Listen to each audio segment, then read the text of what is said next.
ঘন কুয়াশায় ঢেকে আছে রাজধানী। দেখা নেই সূর্যের।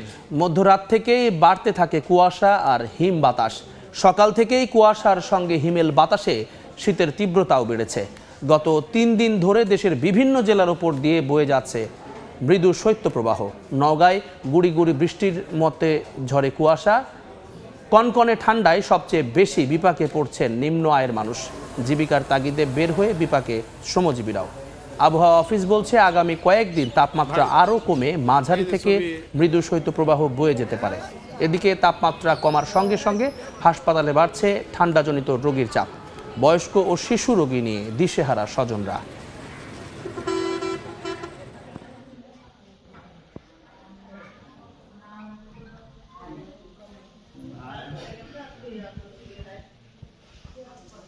প্রচণ্ড বাতাস বইতেছে।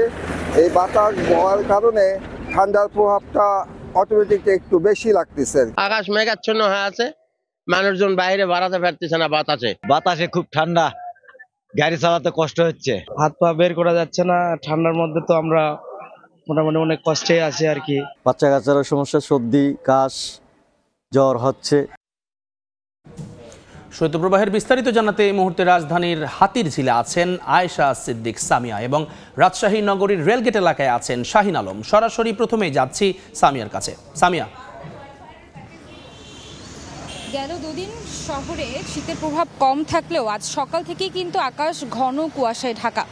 আবহাওয়া অধিদপ্তর আমাদেরকে যেটি জানিয়েছেন, এই শৈত্য প্রবাহটি আসলে চলবে এই মাসেরই এই মাসেরই 14 তারিখ পর্যন্ত। এবং আমরা সকালে থেকে যেটা দেখছি যে আবহাওয়া সকাল থেকে কিন্তু আজ এখন বেলা 10টা পেরিয়েছে এবং এখনও কিন্তু সূর্যের দেখা পায়নি। এবং আবহাওয়া অধিদপ্তর আমাদেরকে জানিয়েছেন আজকে সারা দেশের তাপমাত্রা কিন্তু 1 থেকে 2 ডিগ্রি সেলসিয়াসে কমতে পারে।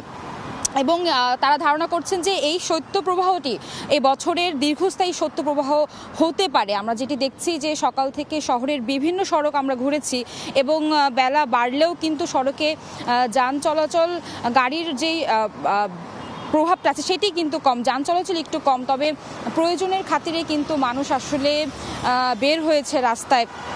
আমরা দেখছি যে যুবথুবু অবস্থায় মানুষজনের, কারণ আসলে সকালের থেকেই গেল দুদিন যে শীতের প্রভাবটি আমরা লক্ষ্য করিনি, আজকে কিন্তু সকাল থেকেই সেটি লক্ষ্য করা যাচ্ছে।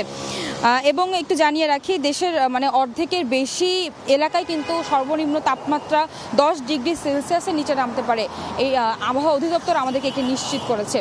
এই মুহূর্তে অবস্থান করছি হাতিরঝিল এবং এই সড়কটি, এই এলাকার অবস্থান যদি বলি, হাতিরঝিলের লেকের পাশেই কিন্তু আমরা দেখছি যে আসলে কুয়াশায় বেশ খুব একটা দূর পর্যন্ত দেখা যাচ্ছে না, কুয়াশায় ঢেকে আছে এ শহর। এবং আবহাওয়া অধিদপ্তর বলছে যে এটি কিন্তু আসলে শুধু ঢাকাতে যে প্রভাবটা আমরা দেখছি, সবচেয়ে বেশি এর প্রভাব পড়বে রংপুর, রাজশাহী, খুলনা বিভাগের উপর।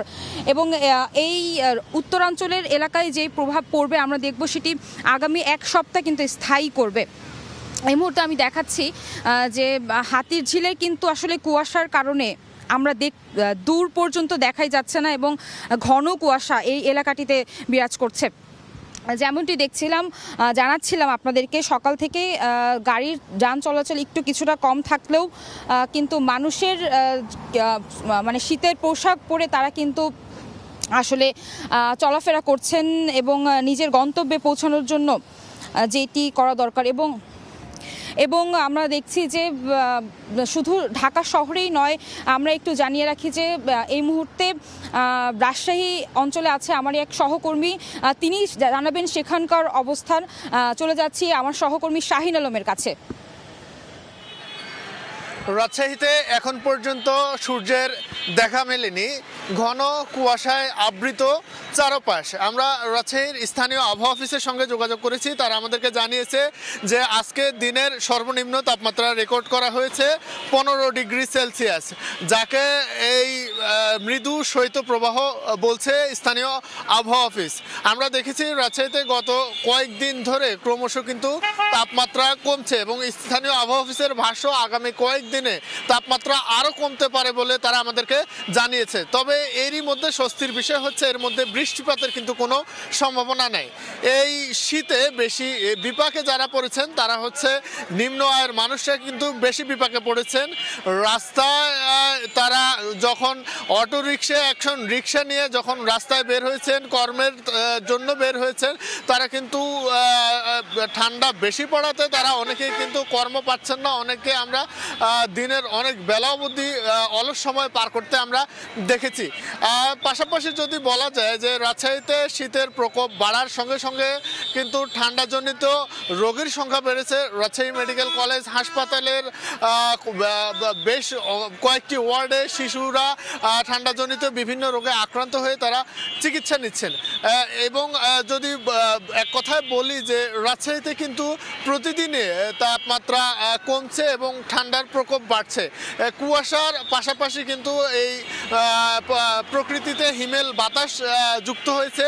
দুয়ে মিলে অনেকটা নাকাল পরিস্থিতির মধ্যে দিয়ে যাচ্ছে নগরবাসী। যদি বলা যায় যে শহর থেকে রাজশাহীর যে বিভিন্ন উপজেলাগুলো রয়েছে সেগুলো কিন্তু উপজেলা পর্যায়ে কিন্তু ঠান্ডার প্রকোপ আরও কিছুটা বেশি।